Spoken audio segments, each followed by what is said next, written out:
Welcome to Howard's Opinion, the podcast where we dive into the latest and greatest in the world of sports. I'm your host, Howard, and I'm excited to share some fascinating stories with you today.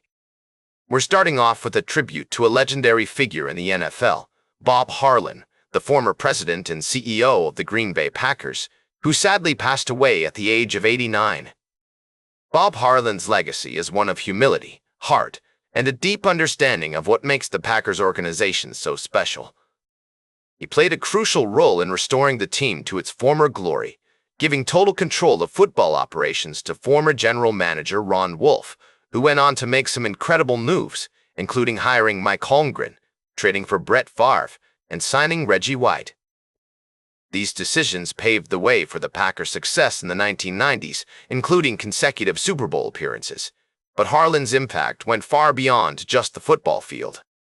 He was a master of public relations, always making time for fans and building a connection with the community that is still felt today.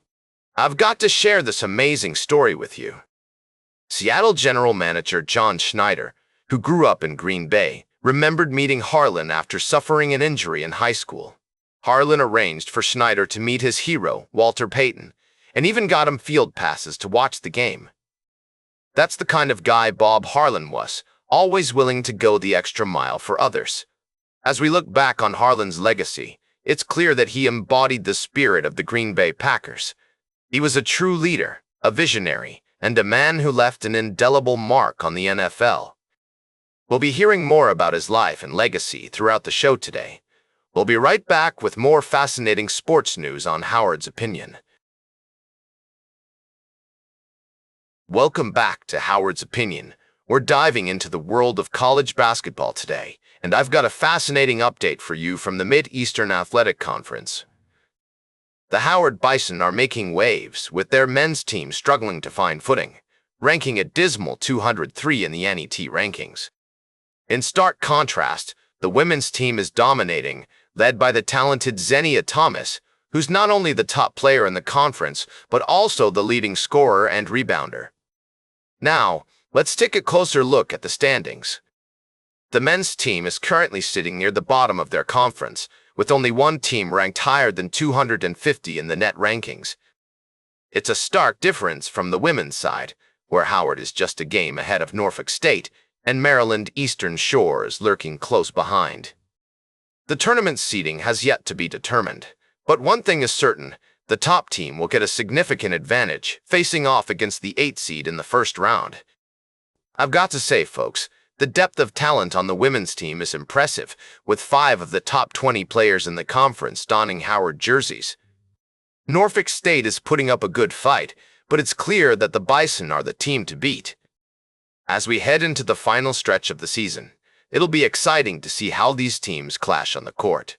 The MEAC tournament is shaping up to be a thrilling event, with several teams vying for the top spot. And let's not forget, the winner will earn a coveted spot in the NCAA tournament. I'm eager to see how it all plays out. Speaking of changes in the sports landscape, welcome back to the show, folks. As we dive into the world of college football, it appears that the removal of the second transfer portal window has sparked a nostalgic return to traditional spring games for many teams. This shift is not merely a sentimental nod to the past, but a strategic adjustment in response to the new calendar.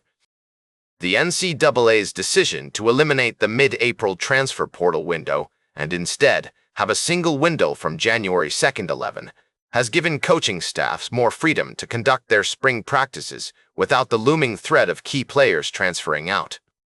This change has prompted teams like Auburn, UConn, North Texas, and San Diego State, among others, to reinstate traditional spring games after opting for alternative formats in previous years. However, this development also presents a double-edged sword.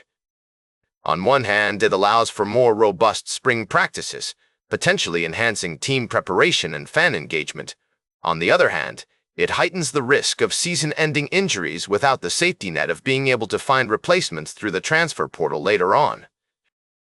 Coaches now face a delicate balancing act, pushing their teams to improve physically while minimizing the risk of injuries that could decimate their rosters before the season even begins. The absence of a spring transfer window means that if a pivotal player goes down, options for immediate reinforcement will be severely limited. This strategic pivot back to traditional spring games underscores the evolving nature of college football, influenced by rule changes, coaching philosophies, and the ever-present quest for competitive advantage. As we navigate these shifts, it's crucial to consider both the immediate implications for teams and players and the broader structural impacts on the sport. In conclusion, the return of traditional spring games in college football serves as a testament to the adaptability of the sport and its stakeholders. Whether this change will yield more exciting preseason matchups, improved team dynamics, or merely a different set of challenges remains to be seen. One thing is certain, though, the world of college football continues to evolve, and we're here for it. That's all for today's Howard's Opinion. Remember to like, share, and subscribe, and until next time, keep your head in the game.